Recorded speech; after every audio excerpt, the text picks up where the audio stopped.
Isso aqui é um irmão amado que eu conheci pouquíssimo tempo, mas que é igual quando a gente é irmão em Cristo, você conhece a pessoa às vezes em tempo pequeno, mas parece que você já conhece há muitos anos, né? E aí só Deus para fazer isso acontecer na vida entre nós, né? Relacionamento entre nós, os filhos de Deus. E o Davi vai trazer um testemunho aqui breve aqui da vida dele. Ele mora na Bélgica hoje, há 20 anos ele saiu do Brasil. Ele vai entrar aqui mais em detalhes. E depois aqui no final eu vou deixar um QR Code, porque ele escreveu um livro a respeito dessa experiência que ele passou lá, né? Foi 20 anos mesmo, tatuador, né? Durante 20 anos ele foi tatuador dentro do estúdio mesmo lá de tatuagem e tem um testemunho bem impactante. E ele vai falar um pouquinho aqui, então eu queria apresentar para vocês, Davi, fica à vontade, cara, que você está em casa, viu? Graça e paz a todos. Eu chamo Davi, como o Neto já apresentou. Eu tenho muita dificuldade para falar em público, mas me sinto muito acolhido aqui. Quero agradecer por abrir as portas da sua casa e todos vocês cristãos por abrir a oportunidade para mim, porque eu estava escutando a música aqui e eu realmente sou um improvável. Eu não, só de olhar vocês aqui, isso não seria possível sem Jesus. Porque de onde eu vim, talvez muitos de vocês olham até o meu prototipo agora e falam: nossa, aonde saiu esse rapaz pintado? Eu já escutei muito isso, de chegar em igrejas e estar orando, agradecendo, graças a Deus e obrigado, usa-me, Pai e tal, e sentir a mãozinha aqui do meu lado. Aí o cara fala: cara, vamos lá na frente, está a fim de aceitar Jesus? Vamos lá de novo, quantas vezes for preciso. Mas eu estava sentado ali e o Neto me convidou para contar o meu testemunho. E eu troquei um pouco. Sentado aí, eu decidi falar de outra coisa. Porque história triste, cada um tem a sua. O Neto tem a dele, o senhor tem a sua, você tem a sua. E eu acredito que a gente pode utilizar esse tempo para outra coisa. Quando eu decidi entregar a vida a Jesus, não foi fácil. Porque eu estava acostumado com um tipo de vida, sair daqui fugido, para que não acontecesse algo mal para mim aqui. E minha mãe vendeu a aliança de casamento dela para pagar a primeira parcela de 12 de um bilhete para eu poder sair do Brasil. E como todo bom brasileiro, eu peguei tudo o que Deus me tirou daqui e levei para lá. As mesmas músicas, as mesmas pessoas, as mesmas amizades, o mesmo ambiente. E a vida não andava. E eu tentei de uma forma, tentei de outra, e eu fui buscar dinheiro. E eu encontrei, demorou um pouco, até conseguir os papéis, até conseguir um trabalho legal, e tatuando clandestinamente dentro de casa. Mas devagarzinho as coisas foram acontecendo e consegui dinheiro. E é onde eu quero chegar. Porque eu consegui o que eu queria, tirei minha mãe de um lugar, coloquei em outro, ajudei minha irmã na escola, na universidade, porque em toda a minha família é só a minha irmã que tem um diploma. Então, ela terminou a universidade e eu sou feliz por isso. Mas não foi fácil, em nenhum momento, tentar fazer diferente para fazer a diferença. Então, eu comecei a buscar em várias coisas, em vários lugares, ou seja, de tatuagens, de drogas, de anabolizantes, de muitas coisas. Eu queria ser visto por alguém. É uma chamada de atenção. Eu queria ser diferente. Eu queria que alguém me olhasse. Eu queria que alguém prestasse atenção que eu era. Eu queria ser alguém. Eu não tinha uma identidade. Eu acredito que tudo isso é por falta de identidade. Então eu comecei a tatuar, a ficar mais forte, a mostrar, olha, quem está aqui, a conhecer mais pessoas, tatuar algumas pessoas da televisão, tatuar alguns jogadores de futebol. Então tudo ficou muito legal. Naquele momento, então, quando está tudo bem, Deus não estava lá, porque eu esqueci de agradecer sorrindo o que eu pedi chorando. E tomei outro caminho, totalmente diferente. Mas chegou um ponto que eu estava com que não é minha futura esposa, né, estava com ela na Espanha, e um testemunho de Jeová me entregou um livrinho e falou: lê isso aqui. Eu falei: tá, quanto que é? Ele falou: não, é grátis. E como todo bom brasileiro, eu falei: é grátis? Não, mas você tem que me prometer que você vai ler. Eu falei: tá bom, eu vou ler no avião. E esse dia a minha vida mudou, porque comecei a ler no avião, falei com a minha esposa, falei: olha, eu quero entregar minha casa, a minha vida, minha história, tudo a Jesus. E ela é polonesa, católica, então eu falei: se você for me seguir nessa loucura, tá tudo bem, senão é o que eu decidi. E ela falou: tudo bem, e estamos juntos até hoje. Mas na hora de entregar relacionamento, quando a gente nunca tomou Coca-Cola, você não sabe que gosto que tem a Coca-Cola, então não importa. Mas quando você já tomou Coca-Cola e você gosta muito e parar de tomar, aí é complicado. Então a gente entregou isso também, que é ter relações até a gente se casar. E fui entregando outras coisas e outras coisas, chegou ao ponto que eu falei para Deus: Deus, o que mais que é que o Senhor quer que eu entregue? Porque eu quero ser diferente, eu não estou me sentindo assim, tá? O que mais que falta? E comecei a buscar piscinas para nadar, comecei a buscar ecossistemas, comecei a buscar gurus, comecei a buscar coaches, buscar alguém que me pudesse ajudar no que eu estava fazendo. E alguns deles me aconselharam: cara, Jesus te quer nesse ambiente, quer você falando lá para essas pessoas que você está tatuando, é eles que você tem que alcançar.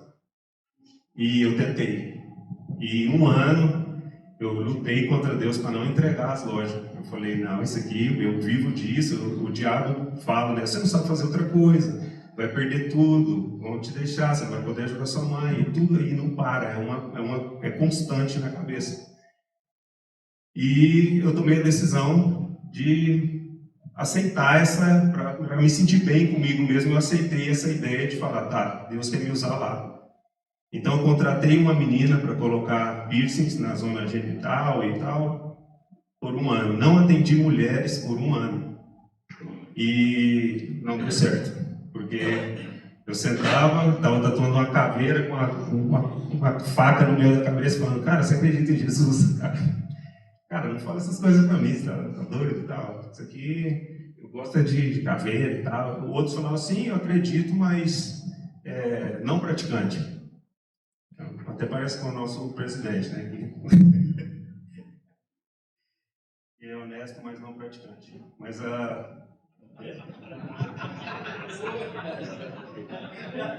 desculpa, piadinha, eu não queria entrar em nenhum tema. Você está indo embora mesmo? Eu tô indo. Espero que dê tempo, espero que dê tempo. Então, eu comecei a me sentir muito hipócrita de deixar de fazer em mim, mas fazendo nos outros por dinheiro. E aquilo foi me incomodando de uma forma que eu estava chegando em casa com o bolso cheio, mas com a alma vazia. Estava chorando todo dia, e aquela vontade de não saber o que fazer. E no caso de mulheres, uma mulher, ela vai no cabeleireiro e ela fala: oh, acho que meu marido está me traindo, olha aqui, eu peguei essa conversação, meu filho está usando droga. E ela conta a vida dela inteira para uma mulher que ela nunca viu na vida. Mas para um homem é muito diferente isso, porque a gente, se alguém chegar e falar: ih, tá tudo bem? Tá tudo bem, cara, mas minha mãe morreu ontem. Tá tudo bem? Tá tudo bem, já tem 3 meses que eu não pago o aluguel. Tá tudo bem, cara? Tá tudo bem, mas meus filhos foram começo. Então, a gente sempre tá bem, mas por trás dessa máscara, muitas vezes a gente tá derrotado e não tem, infelizmente, por pensar que todo mundo é bom, a gente acaba acreditando que todo mundo é ruim. E a gente não tem a abertura, como vocês têm aqui, de chegar e falar: oh, eu estou passando por isso, eu estou muito mal mesmo, gente, não tem com quem falar. Então, eu passei esse ano buscando a atenção de alguém, indo buscar em ecossistemas, pagando muito para sentar em mesas que eu não fui chamado. E aí, quando o dinheiro acaba, essas pessoas também desaparecem. Muito simples e como uma mágica. E chegou em um ponto que eu falei assim: o que eu vou fazer? Vou escrever minha história? O que eu falei, história triste todo mundo tem. E eu pensei, o que eu posso aportar na vida de alguém? Em que eu tenho autoridade? Vou falar de filhos? Não tenho filhos, então eu não posso falar de filhos, porque eu não tenho autoridade sobre isso para como que vender uma coisa que eu não utilizei. Então eu pensei, eu tenho 20 anos de experiência de tatuagem. E nesses 20 anos, depois que eu entreguei minha vida a Cristo, comecei a ler a palavra, comecei a estudar, comecei a ver o porquê que foi que eu fiz, eu descobri que mais de 90% das pessoas que entraram dentro do Tattoo Shopping, eles não sabiam o que queria, aonde queria e o tamanho que queria. Era eu que vendia. E o que eu quero com isso? Falar que é errado? Não, porque eu não sou pastor, eu não sou teólogo, eu não venho causar discussão e nem briga com ninguém. Cada um acredita no que quer, mas para mim já não faz sentido. Então eu fui buscar o porquê não fazia sentido para mim, porque eu não queria mais. E eu entendi que era aquela necessidade de ser aprovado, aquela necessidade. Então eu fui olhar em outras pessoas, investigar em outras pessoas, e eu descobri que eu vendia algo que vai ficar no seu corpo para toda a vida. Não faz nenhum sentido. A pessoa chega lá perguntando alguma coisa. O que eu quero evitar com isso é que eu vejo que vocês são um público que não tem tatuagens, a maioria, mas talvez tenha um neto que tenha, talvez tenha uma filha que despertou o interesse de fazer. Hoje mesmo eu cheguei aqui, tinha uma criança correndo aqui, não sei quem é, com o bracinho pintado. E a tatuagem ela começa aí, nessa pintura, porque se ele tiver que ir para a escola amanhã, a mãe fala, vamos limpar? Não, não, não, eu quero que meus amiguinhos vejam que o menino desenhou no meu braço. Porque ele já quer ser diferente quem está lá. E é uma coisa muito louca, porque de tanto tentar ser diferente de todo mundo, eu acabei ficando igual a todo mundo. Então, mas a gente ganhando dinheiro e vendo de outra perspectiva, a gente jamais pensa dessa forma que eu estou pensando agora. Então, o que eu quero com isso? O que eu quero com isso é evitar que chegue adolescentes na sua casa, por exemplo, sua filha com 17 para 18 anos, que era a faixa etária que mais me buscava, para a primeira tatuagem. E muitas dessas vezes, elas têm avós, elas têm pai, mãe, e o pai fala, não gosto disso. Se você fizer isso, faça depois dos 18, você vai morar fora da minha casa. Isso é coisa de malandro. E várias outras coisas. Então essas pessoas chegam no estúdio e falam, quero fazer uma tatuagem. Eu falo, o que você quer? Ah, acho que uma estrelinha. Aonde? Aí coloca nas áreas íntimas ou tal. Por que aí? Ah, porque meu pai não pode ver. Ah, porque é o nome do meu namorado. Ah, porque várias coisas. Então eu já sei qual é o futuro disso. Aí eu viro a indústria do tira e põe. Porque eu mesmo coloco, eu mesmo tampo, eu mesmo tiro, eu mesmo faço outro, porque o trauma vai... O problema é que o laser, ele tira da pele, mas não tira da cabeça. Então, a pessoa vai cada vez mais buscando mais aprovação, buscando mais coisas, e o mais provável dos casos é terminar como eu. Então, o que eu quero com isso é que os pais tenham uma comunicação assertiva com os filhos, de falar, olha, porque hoje o adolescente é de 14 até os 30. Tem muito cara aí dando pirraça dentro de academia e tal, com 30 anos de idade, chorando, a mulher vai contar um problema para ele, ele fala, não me conta, amor, eu também, por favor. Então, tá muito assim. Então, é para esse público, o pai poder chegar e falar, olha, você não precisa ler. Isso aqui também é muito importante, falar que não precisa, porque tudo que você fala que não, ele quer fazer. Então fala, não precisa ler, mas você só precisa responder 3 ou 4 perguntas no final desse livro. Se fizer sentido para você, depois disso, fazer a tatuagem, o papai vai lá com você. Então, você já diminuiu 80% das probabilidades dessa pessoa querer fazer a tatuagem, e depois você diminui os outros 20% quando você vai com ela ou com ele, e eu estou para vender e vocês estão por defender os seus filhos ou seus netos, falando, olha, ficou muito legal, mas o que você acha da gente esperar um pouquinho mais para você ter certeza que se ela sair ou ele sair da loja, não volta mais. Pode ter certeza que não vai voltar mais, porque está buscando uma coisa que ele já tem. E quando a gente descobre de onde a gente vem, quem a gente é e para onde a gente vai, essa cirandinha acaba. Então, o que eu queria falar para vocês, que tocou no meu coração ali, é sobre... Eu vim aqui para quebrar maldições hereditárias na minha vida. A minha avó, ela foi uma mulher muito dura, mas é porque ela também não recebeu amor. Então ela pedia para mim assim, falava, vó, me dá um dinheiro para comprar uma balinha? Ela falava, não tem. Aí enfiava a mão no sutiã, talvez estou falando só da minha avó aqui, talvez ninguém teve uma avó assim. Enfiava a mão no sutiã, tirava dinheiro e falava, vai comprar cigarro para mim. Posso ficar com troco? Não. Guardava de novo, pegava o isqueiro do outro lado, fumava, colocava, se perguntasse para ela, tem um gato? Ela tirava daqui também. Tudo ela tinha aqui dentro do sutiã. E o que eu quero falar com isso é que ela guardou tanto esse dinheiro, não comprava uma roupa nova, não dava para os netos alguma coisa, e uma avareza terrível. Morreu. 9 irmãos. Um dos irmãos foi limpar a casa e encontrou em algum lugar lá 30 mil. E alguns cruzeiros perdidos também, para ver a quantidade do que ela guardava. E esse dinheiro que ela não utilizou para ela a vida inteira, para ser alguém para alguém, ou para ela mesma, só serviu para separar 9 irmãos. Todos eles separados e discutindo, e porque não sei o que. Eu vim da Bélgica para cá e eu falei, pai, eu não permito mais que a família Rodrigues Nascimento seja uma família de escravos, a gente é liberto.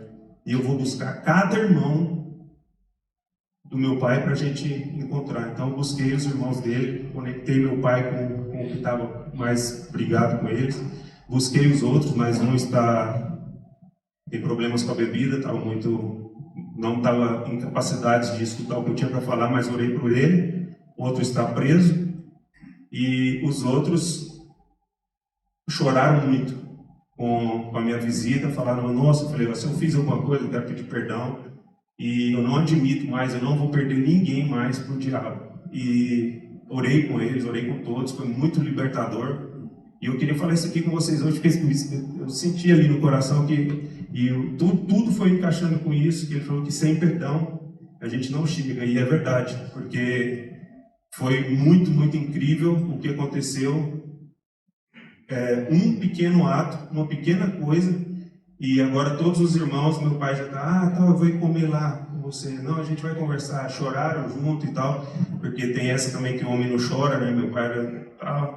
E, pois é, a gente fica assim, fechado, pensando que o homem não chora, mas eu acredito que a gente mostrar a debilidade da gente quando, de verdade, você sente aquilo, não para levar tapinha nas costas, não para poder... Mas quando você sente que Jesus está em você e que você quer fazer o que Ele pediu para fazer. Porque no meu caso eu acredito que a única coisa que Ele pediu para fazer é ser alguém para alguém, sem cobrar nada. Ou seja, vamos tentar fazer isso por outras pessoas. Não planejei nada, não escrevi nada, não fiz um script para falar, olha, eu vim falar disso, vim falar daquilo, eu vim falar do livro. Mas o que me tocou no coração foi falar isso para vocês, de não perder ninguém, porque a mudança começa de dentro para fora. Não perdam seus familiares. Estava estudando Apocalipse e lá falava que Deus secará nossas últimas lágrimas, né? E eu até brinquei com o Nézio, que de vez em quando eu vou na terraça da minha casa e fico olhando e imaginando como seria ele chegando assim, mas sem fumar nada, só olhando e imaginando como seria, né? E eu pensei, nossa, muito feliz, quando ele estivesse descendo aí, eu ia estar até comemorando e tal. E eu falei, mas quem seca a lágrima de quem está contente? Aí eu fui estudar um pouquinho mais e eu entendi que pode ser que nesse segundo aí do Apocalipse vocês olhem para baixo e vejam seu filho, sua esposa, seus amigos, pessoas queridas, e talvez seja, eu não sou teórico, foi o que veio na minha cabeça, assim, de talvez possa ser isso. Então não perdamos ninguém mais para o diabo. E aqui eu deixo a palavra. Muito obrigado.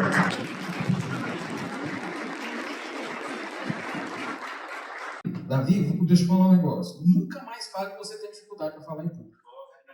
Você não tem. Você fala melhor que 80% das pessoas que estão aqui. Estou certo ou errado? Certinho. Parabéns, que testemunho lindo. Fiquei curioso para ouvir mais a sua história. Rapaz, tá com tudo. Ele falou que foi para a Bélgica, vai estar indo para a Bélgica. Eu lembro de uma coisa engraçada lá. Tinha uma loja de promoção de chocolate. Eu e minha esposa, pronto, agora é nós. E a gente foi, promoção de chocolate, igual sapato, assim, empilhado, aquele tanto de chocolate belga. A gente foi pro hotel, foi comer, gente, que chocolate ruim. Nosso Cacau Show aqui, dava show. É coisa de turista. Cacau Show, olha o patrocínio.